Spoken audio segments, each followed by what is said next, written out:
cette guerre, Vladimir Poutine peut compter sur le soutien logistique de la Tchétchénie. Son dirigeant Ramzan Kadyrov a annoncé avoir envoyé des combattants tchétchènes en Ukraine pour aider les soldats russes. On en parle avec vous, Wassim Nasr. Bonjour. Bonjour. Vous êtes notre spécialiste des mouvements djihadistes.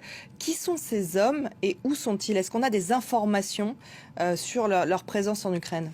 On peut avoir beaucoup d'informations parce qu'ils ont eux-mêmes diffusé des images de leur déploiement. On sait qu'ils sont présents au nord, dans la zone d'exclusion autour du réacteur nucléaire de Tchernobyl. Ils sont au combat dans cette zone-là. Et aussi au nord de la Crimée, ils ont participé à l'incursion des forces armées russes. Et aussi, on a des images de ça. Après, il faut rappeler quand même que la Tchétchénie fait partie de la Fédération de Russie. Donc les combattants tchétchènes participent à un effort de guerre finalement dans leur propre pays. Ils ne sont pas à leur premier coup.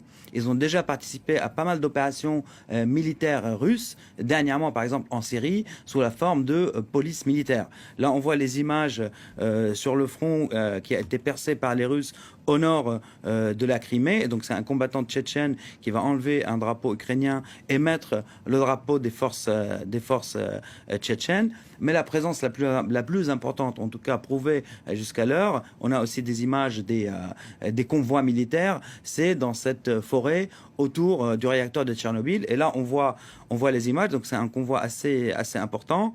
On les voit prier dans la forêt et puis exhiber eux-mêmes leur présence là-bas. Il y a un autre convoi qui a été frappé dans une autre localité à l'ouest de Kiev, ce ne serait pas celui-là.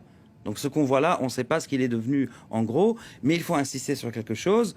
Ce sont des combattants, certes radicaux, certes responsables d'exactions en Tchétchénie, avant que ce soit sur les opérations ou les théâtres de combat aux côtés de l'armée russe, mais ce ne sont pas des djihadistes. D'ailleurs, dans le sens Al-Qaïda ou État islamique. Parce que les djihadistes eux-mêmes, que ce soit d'Al-Qaïda ou de l'État islamique, les considèrent comme des apostats et se battent contre eux, que ce soit en Tchétchénie, au Daghestan ou dans le Caucase en général. Donc c'est quelque chose d'important. Même Kadyrov, en ralliant ses troupes, a annoncé qu'il donnera des primes en argent pour chaque militaire ukrainien tué, pour chaque tank détruit, etc., etc. Donc leurs motivations ne sont pas djihadistes et on voit d'ailleurs l'insigne de Saint-Georges sur eux. Et on sait que leurs motivations sont plutôt, c'est les hommes de main, on va dire, de Kadyrov, qui lui-même est un seigneur de guerre, qui pratique un islam plutôt soufi, inféodé à Vladimir Poutine. Et encore une fois, ce n'est pas la première fois qu'il participe à des opérations de la Russie. C'est vraiment la dernière fois. Ils ont eu cette expérience plusieurs fois avant. Alors justement, est-ce que leur présence peut changer le cours de cette guerre en Ukraine? Déjà, il faut voir, par exemple, que Kadyrov a vraiment mis en scène à Grozny. On a aussi les images de cela. Là, on est encore dans les images du convoi au nord à côté de Tchernobyl. Et là, c'est le grand raout qu'a fait Kadyrov à Grozny. Et on voit en fait des milliers de combattants sur fond d'un hymne djihadiste qui a été modifié avec de la musique à la gloire de son père, etc.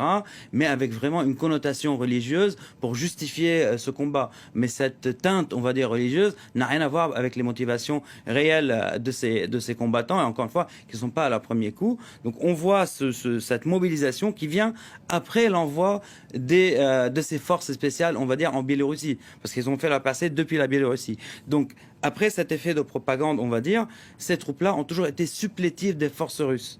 Elles n'ont jamais eu un rôle décisif sur d'autres théâtres.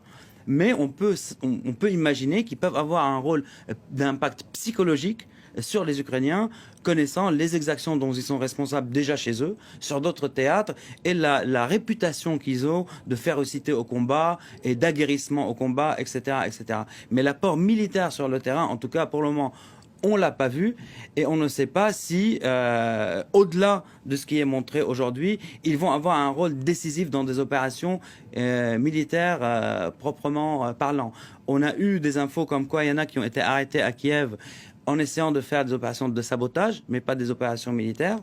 Sachant qu'aujourd'hui, l'opération militaire en tout, on va dire, elle va très lentement par rapport à ce qu'aurait voulu le président russe, donc l'écroulement de l'État ukrainien, mais on est quand même dans les normes, militairement parlant, en termes d'avancement sur le terrain. Merci beaucoup, Wassim, pour